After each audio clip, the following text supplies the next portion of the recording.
चले जी, इस reaction video में देखेंगे कि इंडियन जर्नलिस्ट रोते हुए अपनी कौम को ये बता रहा है कि हमें आखिर कोई सीरियस क्यों नहीं लेता है और हमारी औकात इतनी कम क्यों रह गई। पहले आप ये देखो। दोस्तों, न्यूज टाइम में आपका बहुत बहुत स्वागत है। दोस्तों, बड़े दिनों से एक प्रश्न दिमाग में है, हम लोग उसको बात भी करते, ऐसी बात नहीं है कि दुनिया में लोग हमारी बात सुनते क्यों नहीं यार।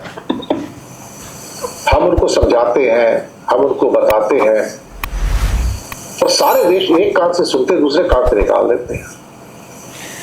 तो जैसे तुम्हारे कहानियां होती है, पहलगाम अटैक पे दुनिया प्रूफ शो करेगी, इनके पास कोई प्रूफ नहीं, बस क्या ट्रस्ट मी सीता.com पे ही आ गया था। तो सीता तो वो थी जिसपे राम ने यकीन नहीं करा था कि तू करवा के आइए नहीं आइए। तो फिर तुम्हारी सोर्सेज भी तो ऐसी है ना। आप उन 4 बंदों को पकड़ो, 4 मुजाहिदीन को, उनसे उगलवाओ, फिर जो हो फिर आप यूएन में लेके जाओ, आगे पीछे लेके जाओ, तब तो मानेगी। ऐसे तुम हवा में तीर मारोगे तो फिर उड़ता तीर आपने जैसे 10 मई को अंदर घुसाए उसको निकाल अब तक रहे। हमने 32-33 देशों में अपने डेलीगेशन भेज दिए। मैं पाकिस्तान के बारे में बात करके आऊं, बताओ कि वो आतंकवादी देश है, उसने पहलगाम पे हमला किया था। तो भैया बहुत सारे एमपी चले। आप नोट करो, ये बुड्ढा भी आखिर है तो फिर हिंदू ही ना, इसकी भी सोचने की उतनी ही कैपेसिटी होगी जितनी ये हिंदुओं की होती है। तो पूरी नस्ल का ये हाल है। अभी तक 4 बंदे पकड़े नहीं गए। हो सकता है मोदी ने खुद करवाया हो, तो फिर ये इस टाइम तक कैसे बोल सकता है कि ये पाकिस्तान ने करवाया? क्या इसके पास कोई प्रूफ है? तो ये बुड्ढा भी मारा गया क्योंकि ये भी इंटेलेक्चुअल नहीं है, क्योंकि ये भी वही इसने कंज्यूम करा है जो इसके मीडिया ने बताया है, जो इसकी एजेंसियों ने बताया है।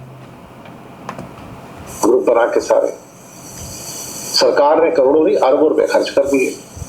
फर्स्ट क्लास की फ्लाइट है साहब, चार्टर फ्लाइट्स में जा रहे हैं, फर्स्ट क्लास की फ्लाइट में जा रहे हैं, 5 स्टार होटल में रह रहे हैं, मौज बजा, वहां महंगी चीजें खरीद रहे हैं, डेली अलाउंस मिल रहा है उनको वहां पे। ये डेली अलाउंस में बता देता हूँ, जैसे आप क्रिकेट देखते हो, उस क्रिकेट के अंदर भी ये होता है कि मैच से पहले जो प्रैक्टिस होती है या डेली की प्रैक्टिस होती है उसके $150 पाकिस्तान में मिलते हैं मैच प्रैक्टिस के। इसी तरह उनको डेली अलाउंस मिल रहा था और डेली अलाउंस अलग, जो उनकी फीसिस है वो अलग। उसमें वो क्या कर रहे, 5 स्टार होटल में बैठ के गोरों को गाने सुना रहे। खाना पीना सब कुछ फ्री, आना जाना फ्री, घूमना फिरना फ्री। और फिर 4-5 लोग एम्बेसी वाले बुला लेते थे, 10-20 लोग आगे बैठ के उनके साथ बात कर दो, जो पाकिस्तान ने किया गलत है। कोई हमको सुनने आता नहीं था, अधिकतर देशों को सुनने नहीं आया। हमारी बात लोग सुनते क्यों नहीं यार, समझते क्यों नहीं? हमारी हालत ये हुई कि हमको तो दुनिया के अधिकतर देश समझते हैं कि हम तो कोई पपुआ न्यू गिनी है या कोई फिजी है या कोई बेकार का आइलैंड है। इसकी एक सिंपल सीधा कोई मजाक की बात नहीं है, इसमें एक सिंपल सीधा फैक्टर है। देखो, ये जो ये हिंदू या इंडियन जो थे ना, ये पपेट रहे। अभी ये इससे पहले रहे रशिया के, अमेरिका के, अब ये ज़ायनिस्ट पपेट है कि ज़ायनिस्ट पपेट है। तो ये पपेट जो होता है वो उसको पता होना चाहिए कि तेरे ऊपर से धागे हिलाए जा रहे, जब तक तू हिल रहा है, जैसे ही तेरे धागे हिलना बंद तू बेजान हो जाएगा पपेट की तरह। तो आप पपेट हो, आप जो हो एक कुत्ते हो हिंदू, तो उसके यही वैल्यू होती है। अब देखो ना, ये रो रो के बोल रहा है, तो ये बेसिकली ये बता रहा है कि यहाँ पे कितना रिलीजन फैक्टर यहाँ पे मौजूद है। हमारी कोई हैसियत नहीं है, सारी दुनिया से बोल दिया भाई पहलगाम पाकिस्तान ने कराया। एक कंट्री भाई बोलने को तैयार नहीं कि पहलगाम पाकिस्तान ने कराया है।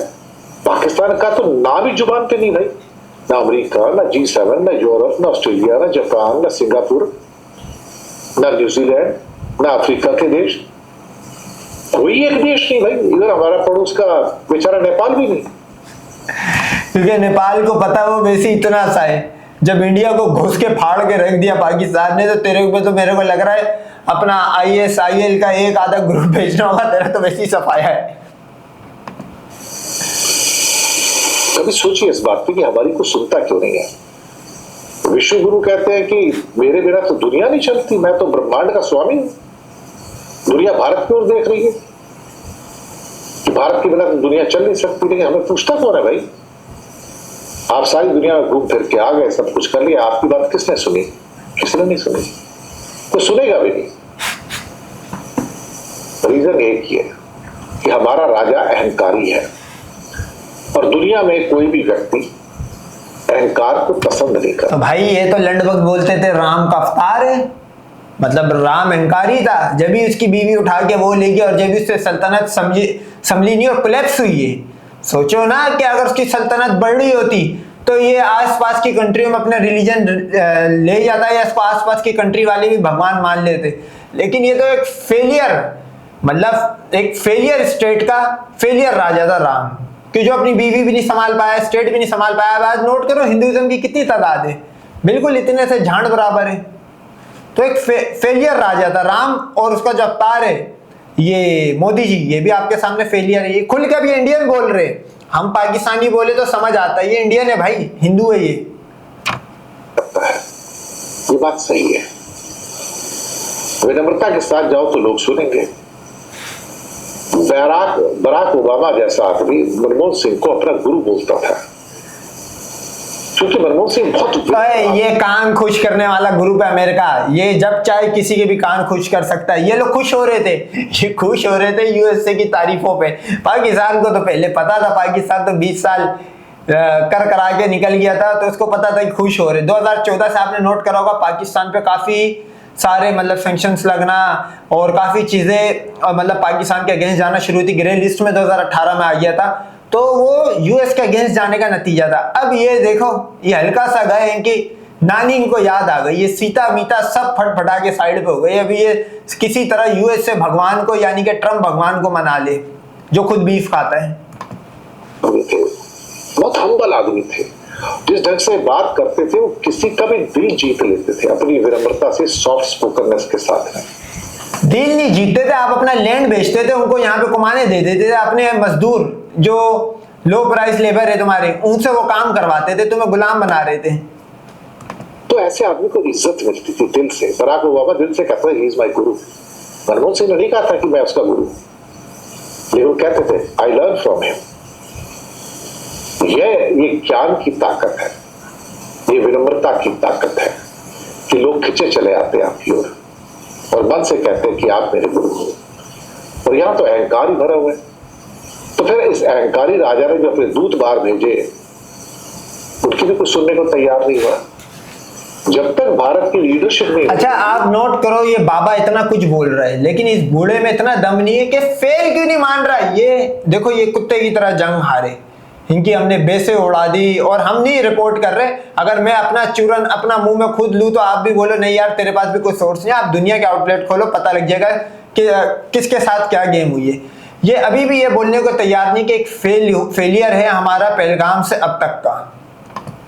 और अहंकार नहीं जाएगा तब तक भारत को बाहर कोई नहीं पूछेगा। इसलिए मैंने कहा ना कि हमारी कोई औकात नहीं, कोई हैसियत नहीं है। एक कंट्री पाकिस्तान का नाम लेने को तैयार नहीं है कि पहलगाम उसने करवाया।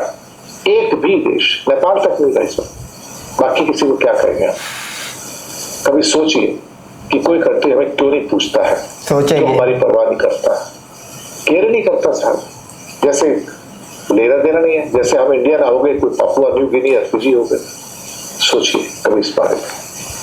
शुक्रिया। जैसा कि आपने देखा कि इनका डेलीगेशन गया था और उसके अंदर मतलब ये रशी थड़ोल पड़ोल जो भी भेजे थे वो गाने वाने सुना के आ गए और अब कंप्लीट फेलियर इनको पता लग गया है। तो बहरहाल इसी तरह की और रिएक्शन वीडियो के लिए हमारे चैनल को सब्सक्राइब करें। Cricket with Ram.